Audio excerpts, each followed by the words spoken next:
కార్యక్రమం బాధితులంతా బటన్ నొక్కుడు కార్యక్రమం బాధితులను ఎందుకంటానంటే బటన్ నొక్కి డబ్బులు ఇచ్చి వాళ్ళతో రెట్టింపు డబ్బులు వెనక్కి తీసుకునేటువంటి కార్యక్రమంలో భాగంగా ఓవైపున మద్యం ధరలు పెంచడం, ఇసుక ధరలు పెంచడం, నిత్యావసర వస్తువుల ధరలు కూడా పెంచడం, గ్యాస్ ధర పెంచడం, డీజిల్ పెట్రోల్ ధరలు పెంచడం, ఇవన్నీ కూడా ప్రజల మీద పెనుభారంగా మారినటువంటి పరిస్థితులు దృష్టిలో పెట్టుకొని ఈ కొత్త ప్రభుత్వం కూటమి ప్రభుత్వం ఏర్పడిన వెంటనే సామాన్య ప్రజలు నిత్యావసర వస్తువులు కొనడంలో ధరాఘాతం పడకూడదు, అంటే శరాఘాతంగా మారినటువంటి ధరలు ధరాఘాతంగా మారకూడదనే ఆలోచనతోనే చంద్రబాబు నాయుడు గారి ఆలోచనతో ఈ రోజున ఈ కూటమి ప్రభుత్వం నిత్యావసర వస్తువుల ధరలు మీరు ఒకసారి బజార్లు గమనిస్తే కందిపేడలు 181 రూపాయలు ఉంది.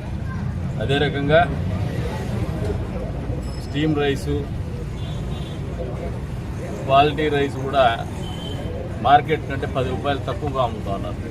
దానికి కూడా రిస్ట్రిక్షన్స్ ఏమి లేవు ఇంత అని చెప్పేసి ఎవరైనా వాళ్ళ ఐడెంటిటీ చూపించేసి పౌరుడైతే చాలు కొనుక్కొని పోయేటువంటి పరిస్థితి. ఎక్కడ కూడా హర్డిల్ ఫ్రీ, హ్యాజిల్ ఫ్రీ రెండు కూడా ఎక్కడ కూడా ఇబ్బంది లేనటువంటి పరిస్థితుల్లోనే నిత్యావసర వస్తువుల ధరలు కిందికి దింపాలా, ప్రజలకు అందుబాటులోకి తీసుకురావాలా అనే ఆలోచనతో చేస్తున్నటువంటి కార్యక్రమం ఇది.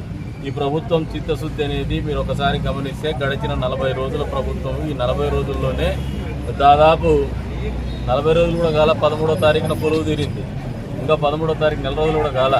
నెల రోజుల్లోనే ఇచ్చినటువంటి హామీలు నిలబెట్టుకునేటువంటి క్రమంలో పేద ప్రజల్ని దృష్టిలో పెట్టుకొని అందరికీ కూడా సామాజిక భద్రత కల్పించాలా, కుటుంబ భద్రత కల్పించాలనే ఆలోచనతోనే సామాజిక పెన్షన్లు ఇచ్చినటువంటి మాటకు కట్టుబడి మొదటి 1వ తారీఖున 7,000 రూపాయలు ఇచ్చున్నారు. 3,000 రూపాయలు 4,000 చేసినాం. అదే రంగా 4 పెంచినటువంటి పెన్షన్ గడిచిన 3 నెలలకు కూడా బకాయి రూపంలో 7,000 రూపాయలు చెల్లించడం జరిగింది. అంతేకాకుండా ఇసుక 8వ తారీఖున ఇసుక చెప్పినటువంటి ఇసుక ఉచిత విధానం దాన్ని కూడా తప్పులు పట్టేటువంటి ప్రయత్నం జరుగుతుంది. కానీ ఈ రోజున కుటాగుల దగ్గర పోయి నిలబడి చూస్తే తెలుస్తుంది ఎంత పెద్ద సంఖ్యలో ఇసుక వినియోగదారులు, భవన నిర్మాణ కార్మికులు క్యూలో ఉండి మరీ తీసుకుపోతున్నటువంటి పరిస్థితి. ఇంకా ఎవరైనా కూడా కావాలంటే పోయేసి వాగులు వంకల్లో ఎక్కడైనా ఉంటే చంద్రబాబు నాయుడు గారు ముఖ్యమంత్రి గారే, గౌరవ ముఖ్యమంత్రి గారే చెప్తా ఉన్నారు, వాళ్ళ ఇంటి అవసరాలకు ఏదైనా కావాలన్నా, వాళ్ళ వినియోగానికి ఏదైనా కావాలన్నా కూడా ఎద్దుల బండో లేదంటే ట్రాక్టర్ తీసుకుని పోయేసి తోలుకోమని చెప్పేసి కూడా చెప్తాను. ఎందుకంటే పారదర్శకంగా పేద ప్రజల కోసం ఇచ్చినటువంటి మాట నిలబెట్టుకునేటువంటి ప్రభుత్వం కూడా లేదని కూడా చెప్తాను.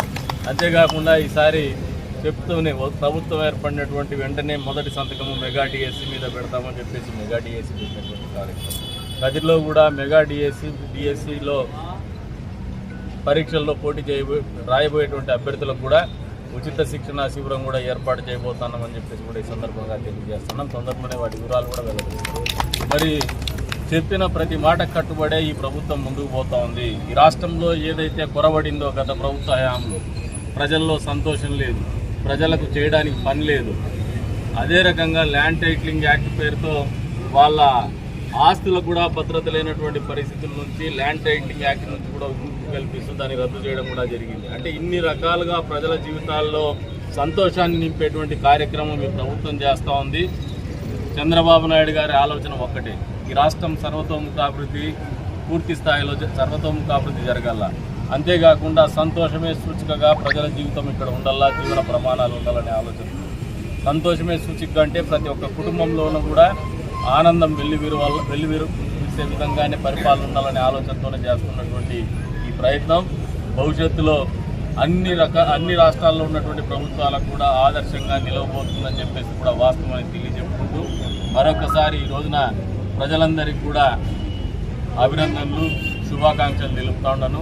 ఒక మంచి కార్యక్రమం మీ ముంగిటికి వచ్చింది, మీ వాకిట్లోకి వచ్చింది, మీకోసం వచ్చిందని చెప్పేసి పేద ప్రజలకు తెలియజేస్తూ గౌరవ ముఖ్యమంత్రి గారికి, కుటుంబ ప్రభుత్వాన్ని కూడా ప్రజలు అందరూ కూడా మనస్ఫూర్తిగా అభినందించాలా, వాళ్ళని ఆశీర్వదించమని చెప్పేసి కూడా కోరుతాను.